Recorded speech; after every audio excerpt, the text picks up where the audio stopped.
Ada satu pesan yang Tuhan taruh di dalam hati saya, yaitu tentang menilai pencobaan. Pesan ini timbul karena ada beberapa teman-teman yang datang kepada saya, kemudian dia dia tanya begini, kok saya hidup dirudung masalah terus. Dari sejak kecil sampai dewasa, saya terus punya masalah. Saya ingat perkataan dari Ko Hendrik. Dia bilang gini, kalau kamu punya masalah, bersyukur, berarti kamu masih hidup. Karena dia pernah bilang begini, kalau kamu sakit kepala, kamu mengucap syukur, berarti kamu masih punya kepala. Berarti kalau kamu masih punya masalah, berarti kamu masih hidup. Kamu harus mengucap syukur. Nah, kemudian ada juga seorang ibu-ibu datang kepada saya, kemudian dia bilang begini, Pak Pendeta, boleh enggak saya cerai dengan suami saya? Wah, kata saya, enggak boleh itu. Ibu kan sudah tahu firman Tuhan bahwa Tuhan itu benci perceraian. Tapi Pak, suami saya itu sudah selingkuh. Ini yang ke-51 kali, kata dia. Selingkuh ke yang 51 kali. Bapak enggak pernah merasakan bagaimana diselingkuhi oleh suami, kata dia begitu. Kata dia seperti itu. Saya bilang, ya memang saya nggak bisa merasakan pasti. Kenapa? Karena saya nggak punya suami. Saya punya istri. Jadi saya pasti tidak bisa merasakan apa yang dirasakan oleh ibu. Nah, dari semua kejadian ini, kemudian ada satu pengertian bahwa kita tuh harus menilai segala masalah di dalam hidup kita. Jangan dirasakan, tapi dinilai sebetulnya. Kalau dinilai, berarti kita bisa milih apakah kita larut dengan masalah-masalah kita atau kita keluar dari masalah ini. Nah, Bapak Ibu, ada satu quotes bilang seperti ini. Jika masalah datang, pandanglah masalah itu dengan cara pandang Tuhan.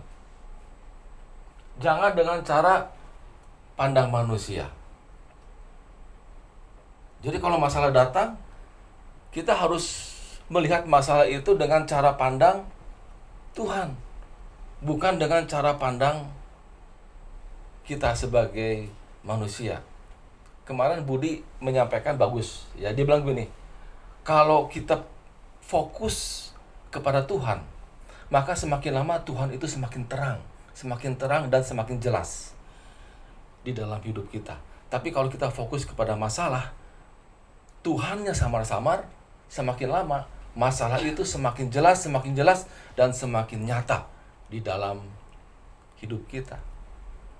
Jadi saya percaya di sini semua nggak ada orang yang kebal dengan masalah. Semua pasti punya masalah. Pandang masalah itu dengan cara pandang Tuhan, bukan dengan cara pandang kita sebagai manusia. Nah, ada juga satu hal yang ingin saya sampaikan nih. Ini Bo Senses bilang begini, in war, heroes are made, legend are born. Jadi di dalam peperangan itu, pahlawan itu diciptakan, legenda itu dilahirkan. Kalau kita lihat setiap alat-alat yang kita pakai sebetulnya semuanya itu karena ada masalah. Betul? Ya. Semuanya yang kita pakai, yang kita nikmati itu karena timbul dari masalah. Contohnya misalkan sepatu. Sepatu kita diciptakan karena memang ada masalah. Orang nggak mau kakinya luka, sehingga diciptakanlah sepatu. Semua hal, ya seperti kacamata mungkin, ya kacamata juga ini diciptakan kenapa? Karena ada masalah. Nah, orang ada yang minus, ada yang plus, ada yang silindris, ya ada yang rabun, ada yang segar. Nah, baru diciptakan kacamata. Jadi segala sesuatu yang ada dalam hidup kita timbul itu karena masalah. Nah, bagaimana kita menilai masalah atau pencobaan ini? Alkitab mengajarkan bagaimana kita menilai masalah-masalah atau pencobaan-pencobaan yang datang di dalam hidup kita. Coba kita baca di dalam Yakobus 1 ayat 2 sampai 4. Yakobus 1 ayat 2 sampai 4. Saudara-saudaraku, anggaplah sebagai suatu kebahagiaan apabila kamu jatuh ke dalam berbagai-bagai pencobaan. Sebab kamu tahu bahwa ujian terhadap imanmu itu menghasilkan ketekunan, dan biarlah ketekunan itu memperoleh buah yang matang, supaya kamu menjadi sempurna dan utuh dan tak kekurangan sesuatu apapun juga. Jadi di dalam ayat ini ada 3 hal yang Tuhan ajarkan bagaimana kita bisa menilai masalah-masalah yang terjadi di dalam hidup kita. Yang pertama tuh ini, masalah itu menciptakan kesempatan. Yakobus 1 ayat 2 bilang begini, saudara-saudaraku, anggaplah sebagai suatu kebahagiaan apabila kamu jatuh ke dalam berbagai pencobaan. Nah, ada kata anggaplah. Anggaplah ini bukan perasaan. Anggaplah ini adalah sifat atau sikap. Ya. Jadi kalau ada kata anggaplah berarti bukan kita meniadakan masalah yang ada atau dianggap sepele, bukan. Ya, masalah itu tetap ada, tapi kita menyikapinya dengan baik, dengan cara pandang Tuhan. Nah, di dalam bahasa aslinya kata anggaplah itu diterjemahkan dengan pertimbangkanlah. Jadi kalau kita baca dengan bahasa aslinya, saudara-saudaraku, pertimbangkanlah sebagai suatu kebahagiaan apabila kamu jatuh ke dalam berbagai pencobaan. Jadi pertimbangkanlah, artinya pilihan. Ya, kalau ada masalah atau kalau ada pencobaan, coba pertimbangkan. Pilih kita berbahagia atau kita larut dengan masalah kita. Hal yang pertama yang Tuhan ajarkan adalah setiap masalah itu menciptakan kesempatan. Nah, Bapak Ibu, di sini ada kata pencobaan. Nah, pencobaan itu bukan karena kesalahan kita, bukan karena dosa kita, tapi pencobaan itu dalam bahasa Yunani-nya adalah peirasmos, artinya penganiayaan yang datang dari dunia atau dari iblis. Jadi pencobaan ini datangnya bukan karena kesalahan kita, bukan karena dosa kita, tapi yang datangnya dari dunia atau dari iblis. Jadi kalau kita menghadapi pencobaan, anggaplah semuanya itu sebagai kebahagiaan. Anggaplah pencobaan itu sebagai kesempatan buat kita. Saya terinspirasi sebetulnya dengan virus corona ini ya. Saya baca saya nggak tahu benar atau enggak, tapi ini menginspirasi saya. Dengan kejadian virus corona ini, kita terbuka nih mata kita bagaimana hebatnya Cina itu. Dalam waktu 6 hari dia bisa bangun rumah sakit. Yang terakhir, dalam waktu 1 hari dia bikin pabrik yang bisa memproduksi masker itu 1 juta 1 hari. Betapa hebatnya. Di tengah-tengah kesulitan, di tengah-tengah problem masalah yang ada, ya kita bisa melihat bagaimana Cina itu satu negara yang luar biasa. Ada kesempatan yang Cina lakukan sehingga dia bisa membuktikan bahwa dia itu negara yang besar. Di tengah-tengah masalah itu pasti ada kesempatan. Nah, Bapak Ibu, di dalam bahasa Indonesia saya bilang begini, saudara-saudara, kalau kalian mengalami bermacam-macam cobaan, hendaklah kalian merasa beruntung. Memang nggak mudah, ya. Kalau kita mengalami pencobaan, kita bilang, puji Tuhan. Memang nggak mudah. Tapi Tuhan ajarkan ini, ya, bahwa kita harus merasa beruntung. Bahkan kalau murid-murid Yesus, waktu dia dilarang untuk menginjil, ya, waktu dia keluar dari penjara, dia berdoa bukannya minta supaya masalah-masalah itu tidak terjadi, tapi dia bilang begini, Tuhan beri kepada kami keberanian untuk memberitakan Injil.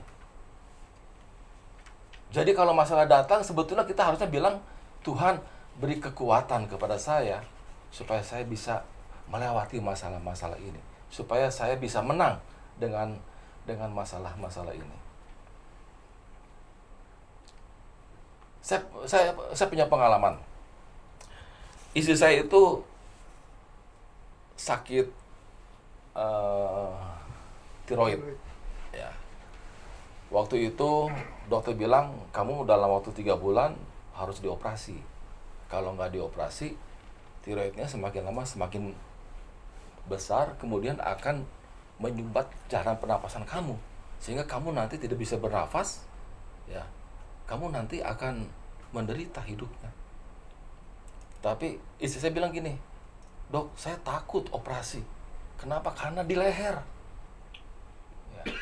Kalau di bagian lain sih mungkin saya berani, tapi ini di leher, dok. Gimana caranya? Saya nggak berani. Kata istri saya bilang seperti gitu. Nah, kemudian setelah kita pulang, ya, kita cek tuh di Google, ya, tiroid itu gimana, ya kita belajarin, ya kita pelajari penyakit tiroid itu gimana. Nah, kemudian ada satu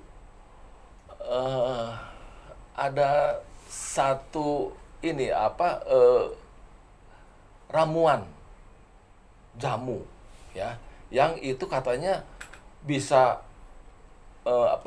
memperkecil tumor. Nah, dari ramuan itu, ya kita pelajari, kemudian kita bikin sendiri. Kita bikin jamu itu. Ya. Nah, kemudian kita cobain tuh, ya. Sekarang sudah jalan 3 tahun. Istri saya setiap hari dia minum jamu itu. Dulu benjolannya keras, besar. Ya. Sekarang sudah hampir nggak ada benjolannya. Ya. Nah, dari peristiwa ini akhirnya istri saya saksi kemana-mana tuh. Ya. Kemudian banyak orang yang beli jamu itu. Ya. Jadi akhirnya sekarang setiap bulan ada tambahan uang dapur dari penjualan jamu itu. Ya, jadi di dalam setiap masalah itu pasti ada kesempatan yang Tuhan berikan kepada kita. Nah, Bapak Ibu, di dalam New Living Bible bilang begini, Dear brother and sister, when trouble of any kind come your way, consider it an opportunity for great joy. Atau dalam bahasa Indonesia bilang gini, saudara dan saudari yang terkasih, ketika ada masalah datang dengan cara apapun juga, anggaplah ini sebagai sebuah kesempatan untuk bersukacita. Jadi masalah, problem, anggaplah sebagai sebuah kesempatan.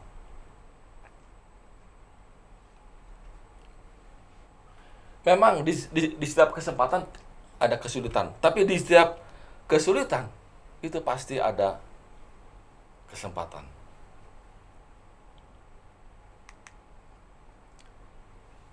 Sledo Baxter bilang begini, selalu ada kesulitan dalam setiap kesempatan dan selalu ada kesempatan dalam kesulitan.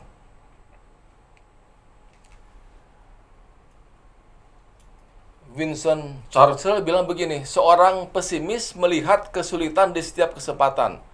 Seorang optimis melihat kesempatan dalam setiap kesulitan. Jadi di dalam setiap kesulitan pasti ada kesempatan. Ada beberapa produk yang diciptakan karena kesalahan. Seperti salah satunya adalah keripik kentang. Ya, keripik kentang itu sebetulnya komplain dari pelanggan sebetulnya. Ya. Ada seorang pelanggan, dia beli kentang goreng. Ya, setelah datang, komplain dia. Wah, ini terlalu tebal nih, nggak enak. Coba bikin yang lebih tipis lagi. Potong lagi lebih tipis. Datang lagi, kurang tipis, tipisin lagi sampai akhirnya setipis sekarang. Nah, waktu datang, nah ini baru enak. Nah, sejak saat itu restoran itu bikin keripik kentang. Sampai sekarang keripik kentang itu jadi terkenal. Amin. Ya, jadi setiap masalah itu pasti ada kesempatan. Ada keberuntungan yang bisa kita peroleh. Tuhan menciptakan segala sesuatu itu untuk kebaikan kita sebetulnya. Ya, Tuhan Alkitab itu tidak pernah mengajarkan begini. Kalau manusia itu punya masalah, berarti Tuhan itu tidak berkenan kepada manusia. Enggak, bukan. Ya. Justru Tuhan memakai setiap problem masalah di dalam hidup kita supaya kita itu bisa semakin maju di dalam hidup ini. Amin. Ya. Bisa semakin survive dalam hidup ini. Sebetulnya begini, apa sih yang dikhawatirkan oleh manusia sebetulnya? Bukan karena dia nggak punya mobil, bukan karena dia nggak punya rumah. Yang dikhawatirkan dari poin yang paling penting adalah manusia itu takut kelaparan sebetulnya. Tapi kalau kita masih punya tangan, masih punya kaki, ya, kita nggak mungkin kelaparan. Percayalah. Ya. Di rumah saya itu ada satu orang tua, dia itu tukang rumput di komplek saya. Satu hari dia bisa 10 rumah untuk bersihin taman atau halaman. Satu hari itu 10 rumah. Saya kasih dia kadang-kadang 30.000, kadang-kadang 50.000. Tergantung moodnya saya. Ya, kalau saya moodnya lagi baik, ya saya kasih 50.000.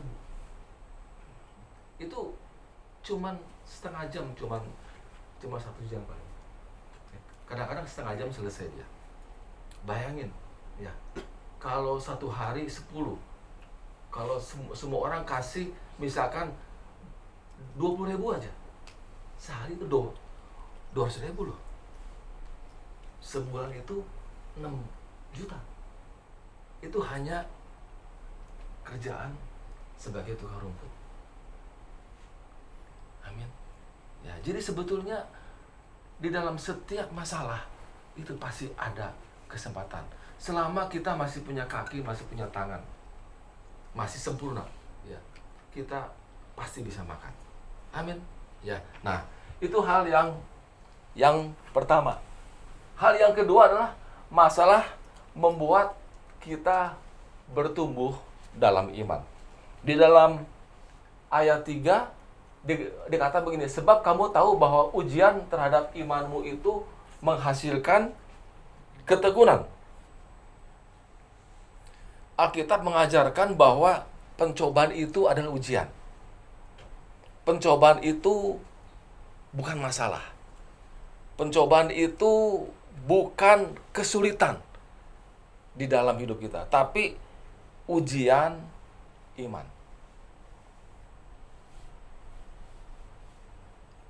Ya, jadi masalah itu membuat kita justru bertumbuh dalam iman.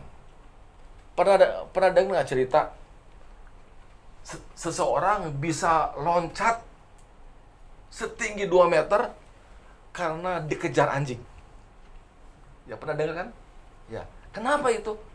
Karena dia punya kesulitan itu, ya, punya tekanan, sehingga potensinya itu keluar dan dia bisa loncat. Waktu dia selesai loncat, dia pasti kaget. Kok saya bisa ya? Ya karena itu. Ya, setiap ada masalah, potensi manusia itu pasti keluar. Amin. Ya. Nah, jadi masalah itu membuat iman kita itu bertumbuh.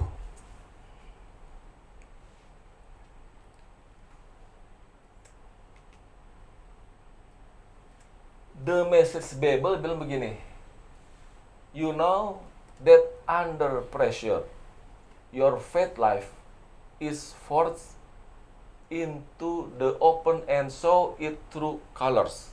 Jadi kamu tahu bahwa di bawah tekanan, kehidupan imanmu dipaksa keluar dan menunjukkan warna aslinya. Jadi di bawah tekanan itu, kehidupan iman kita itu dipaksa keluar.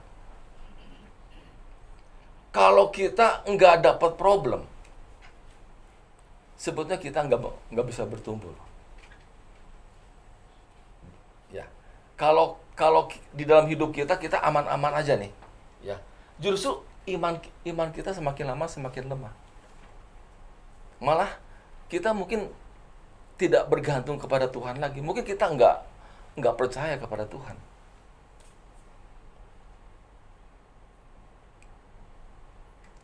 Justru karena kita punya masalah, iman kita semakin lama semakin kuat.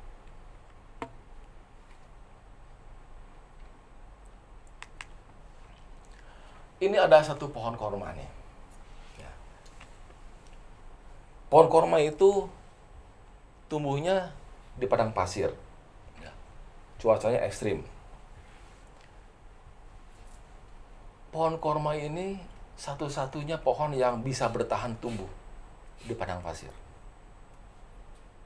Dengan cuaca ekstrim, dengan badai yang begitu besar. Kenapa pohon korma ini bisa tumbuh di padang pasir?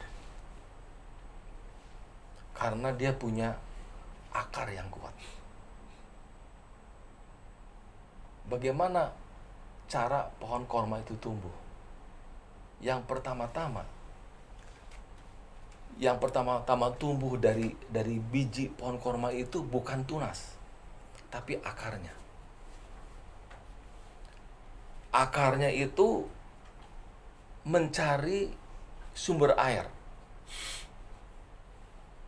Terus mencari sumber air sampai ketemu sumber air. Waktu akar itu ketemu sumber air, barulah dia tumbuh tunas.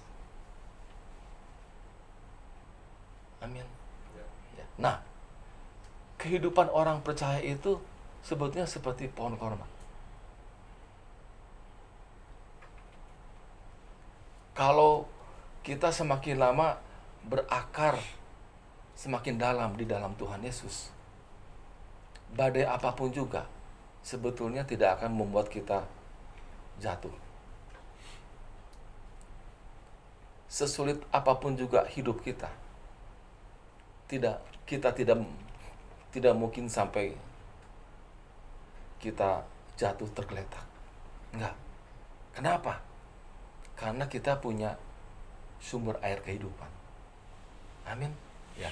Kita punya Yesus. Pohon korma ini pohon yang tahu bahwa sebetulnya kalau dia mau hidup panjang, dia harus menemukan sumber air.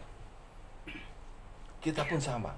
Kalau kita pengen hidup baik, ya, tetap tegak walaupun goncangan pencobaan datang, kita harus berakar kepada sumber air itu, yaitu Yesus Kristus.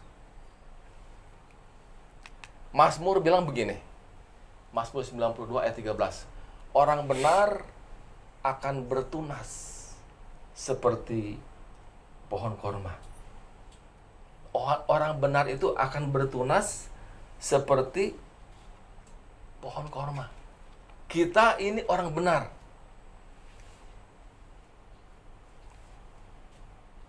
Kita bertunas seperti pohon korma. Kita harus berakar di dalam Yesus. Kita bertumbuh di dalam Yesus. Kita berbuah di dalam Yesus. Seluruh hidup kita itu harus ada di dalam Yesus.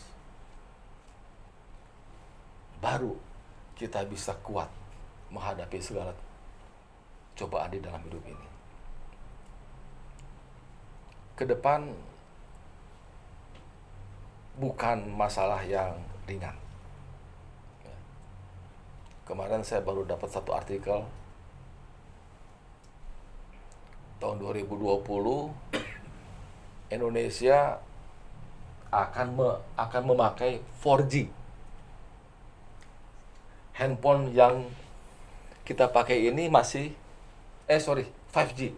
Handphone yang kita pakai ini masih 4G. Nanti 5G.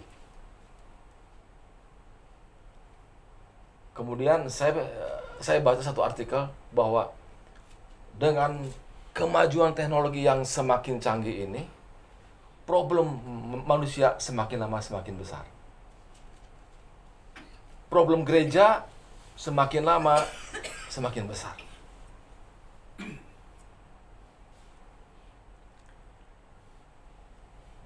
5G ini 50 kali lebih cepat daripada 4G. Ya, jadi kalau kita download film yang 9 giga dulu waktu 4G ini mungkin bisa 2 jam 3 jam. Tapi kalau 5G ini diberlakukan itu cuma 15 detik untuk download film sebesar 9 giga. Hanya 15 detik. Dengan adanya 5G ini, orang lebih terikat dengan gadget. Dengan adanya 5G ini, orang tidak butuh lagi yang namanya pendeta, tidak butuh lagi orang tua. Kenapa? Karena semua problem manusia itu tinggal klik Mbah Google. Bahkan sosialisasi itu semakin lama semakin berkurang. Anak semakin lama semakin tidak menghargai lagi orang tua. Gereja semakin lama semakin sepi. Kenapa? Karena bisa streaming. Gampang. Enggak pernah loading lagi. Dengan 50 kali kecepatannya itu seperti film aja. Enggak pernah loading, enggak pernah apa-apa.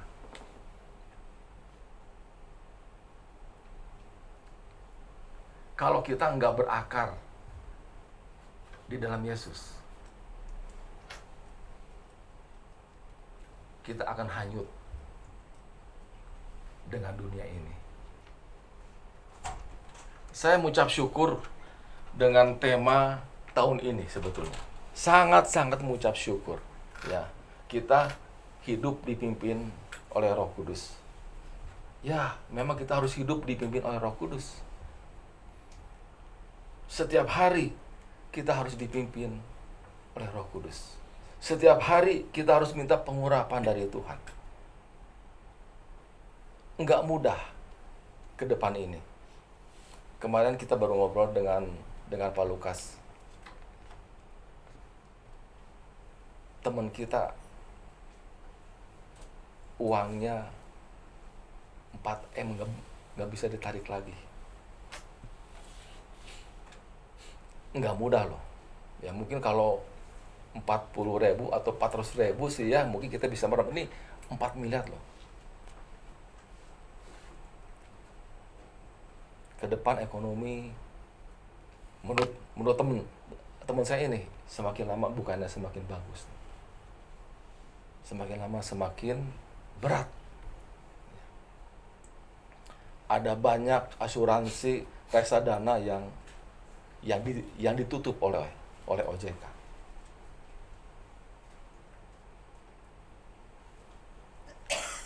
Tapi memang kalau dipikir-pikir ya, dari dulu juga seperti itu ya. Pesan tahun 2015, 2016, 17, 18, 19, tahun depan itu pesimis. Tahun depan pesimis, tapi kita masih bisa hidup. Betul?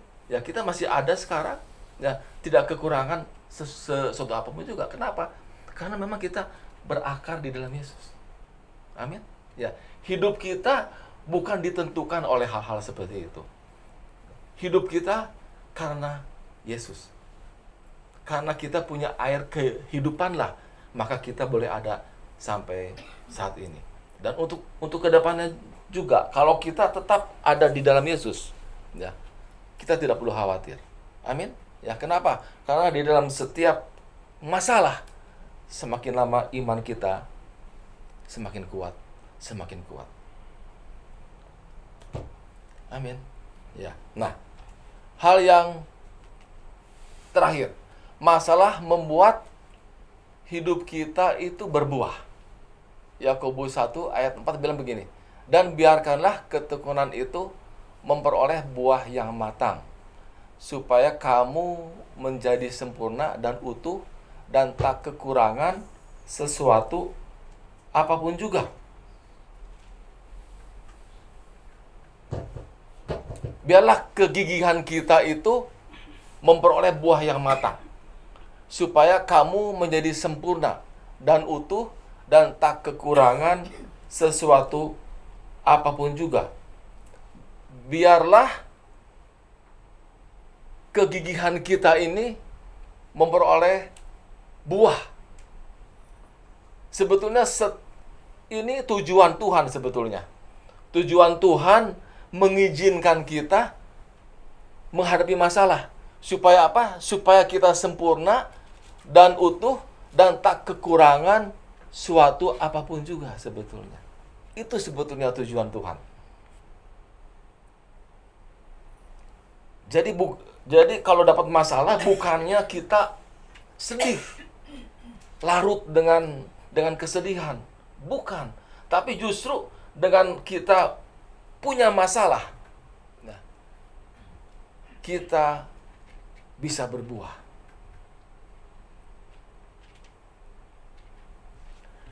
Di dalam terjemahan lain itu bilang begini. Jadi jangan mencoba keluar dari sesuatu sebelum waktunya. Biarkan ia melakukan pekerjaannya sehingga kamu menjadi dewasa dan berkembang dengan baik, tidak kekurangan dengan cara apapun juga. Jadi kita nggak boleh keluar sebelum waktunya. Supaya apa? Supaya kita menjadi dewasa dan berkembang dengan baik. Kalau bayi lahir sebelum waktunya, bayi itu prematur. Betul? Ya. Dan itu rentan. Rentan dengan penyakit, ya, rentan dengan segala. Kalau dia tidak masuk di dalam inkubator, ya, bayi itu akan menjadi bayi yang lemah. Akan tumbuh menjadi orang yang lemah.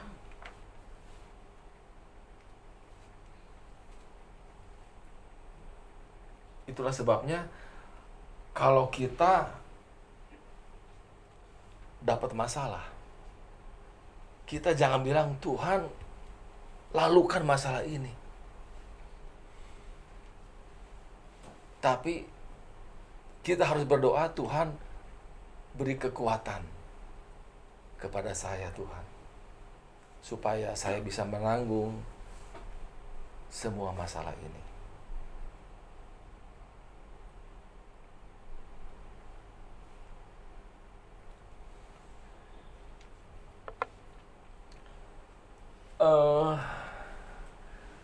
Dengan adanya masalah ini, saya semakin percaya, semakin yakin bahwa Tuhan yang kita sembah itu adalah Tuhan yang hidup. Amin. Ya. Waktu dulu saya masih ingat,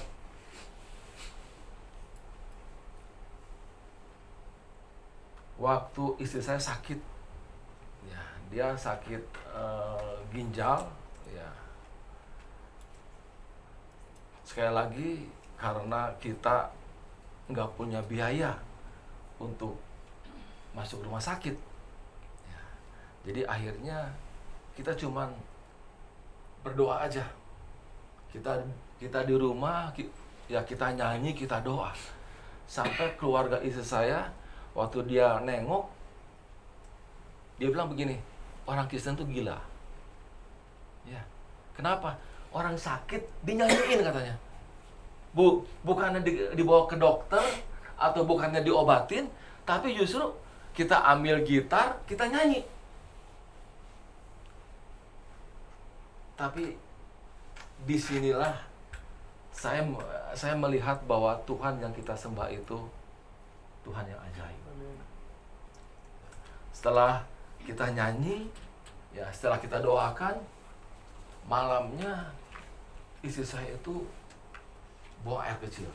Waktu dia buang air kecil, dia kaget, itu nanah keluar, terus keluar. Ya, sampai dia ketakutan sendiri.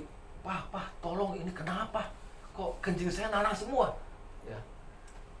Ternyata Tuhan sedang membersihkan ginjalnya. Nah, setelah semua itu keluar, ya, besoknya saya melihat istri saya kok segar. Semakin lama semakin segar, semakin segar, dan beberapa hari kemudian dia sembuh. Amin. Ya. Dari mana saya mengerti bahwa Tuhan yang saya sembah itu adalah Tuhan yang hidup? Dari masalah. Amin. Ya. Dari peristiwa itu, kita semakin lama semakin teguh, semakin kuat di dalam Tuhan.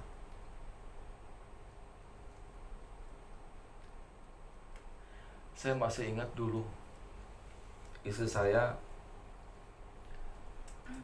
kita waktu pacaran, ya saya udah capek ya, saya udah hampir nyerah itu,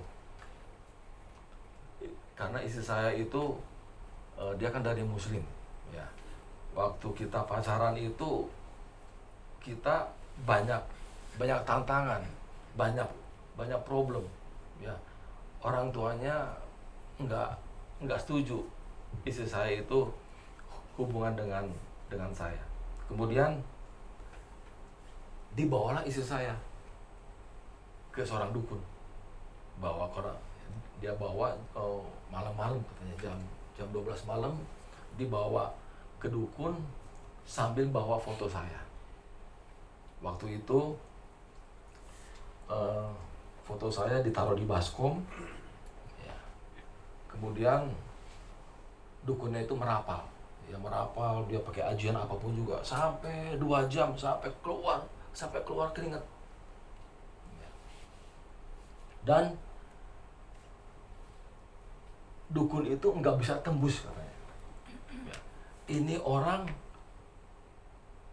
sakti, katanya. Lebih sakti dari saya. Saya nggak bisa baca, saya nggak bisa tembus kepada orang ini. Kenapa? Karena ada satu selaput putih yang membungkus hidup saya, sehingga dia nggak bisa tembus. Saya tahu cerita ini setelah hubungan kita baik dengan keluarganya.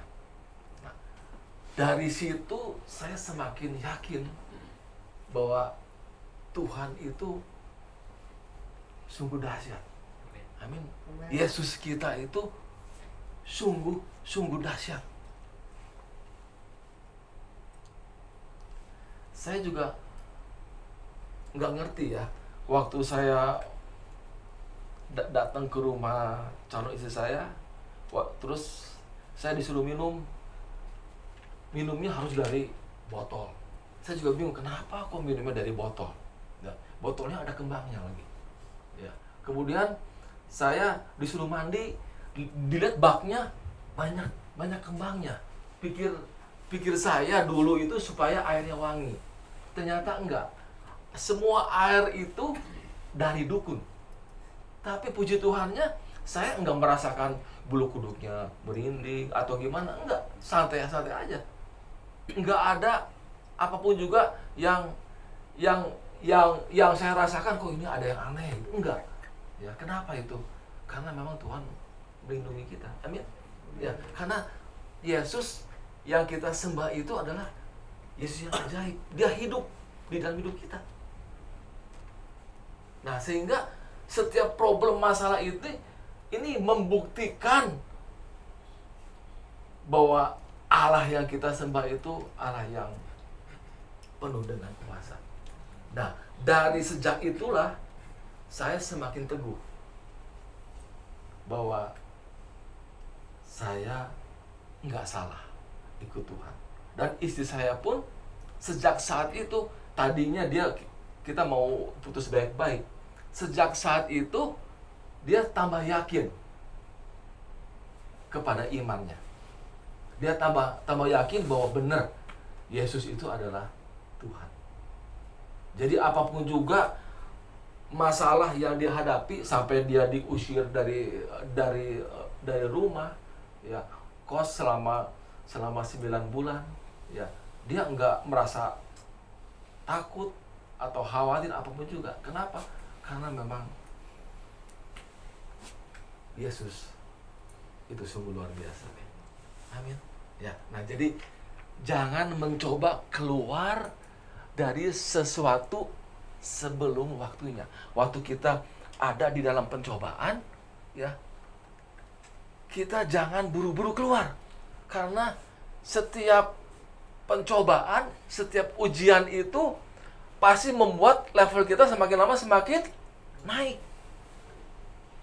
Percayalah, ujian apapun juga, pencobaan apapun juga, bukannya membuat kita turun, tapi membuat kita naik. Yang dapat kita lakukan adalah kita harus berdoa. Minta kekuatan dari Tuhan. Minta penyertaan Tuhan. Bukankah Roh Kudus itu penolong kita? Pemimpin kita? Penghibur kita? Amin. Ya. Kita punya Yesus, kita punya Roh Kudus. Ya. Enggak perlu khawatir dengan hidup ini. Seberat apapun juga, ya. Yang menanggung penderitaan kita itu adalah Yesus. Jadi jangan buru-buru keluar, jangan buru-buru kita putus asa, ya, kalau kita menghadapi masalah. Karena masalah ini membuat hidup kita itu berbuah. Nah, Bapak Ibu, ini adalah kepompong yang kalau dia prosesnya sempurna, maka dia akan menjadi seekor kupu-kupu. Tapi kalau kita bantu kepompong ini untuk bisa keluar, ya, maka kupu-kupu ini enggak lama hidupnya. Dia akan mati. Justru dengan dia berusaha sendiri, justru dia semakin lama semakin kuat. Amin. Ya, hidup kita pun sama seperti ini. Ya. Jangan buru-buru pengen keluar dari masalah yang kita hadapi. Bertekunlah, gigihlah di dalam doa kita. Karena kita punya penolong yang luar biasa. Nah, ada ayat yang terakhir nih. Setiap ranting padaku yang tidak berbuah dipotongnya, dan setiap ranting yang berbuah dibersihkannya, supaya ia lebih banyak berbuah. Hidup orang Kristen itu seperti ranting yang nempel pada pokok pohonnya. Kalau ranting itu harus berbuah, maka dia dibersihkannya. Artinya apa? Ia mengerat tiap-tiap carang yang tidak berbuah, dan carang-carang yang berbuah dibersihkannya agar berbuah lebih lebat. Jadi ia membersihkan, ia mengerik ranting-ranting itu supaya ranting-ranting itu justru berbuah. Dan setelah berbuah pun, supaya berbuah dengan lebat, tetap harus dikerat. Amin. Ya, hidup kita ini seperti ini, Bapak Ibu. Ya. Jadi Tuhan mengajarkan kepada kita bahwa kita harus menilai pencobaan itu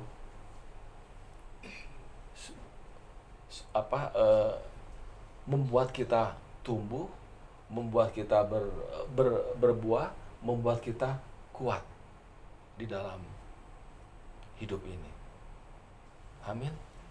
Ya, jadi semakin lama kita semakin sempurna seperti Tuhan Yesus. Tuhan Yesus berkati.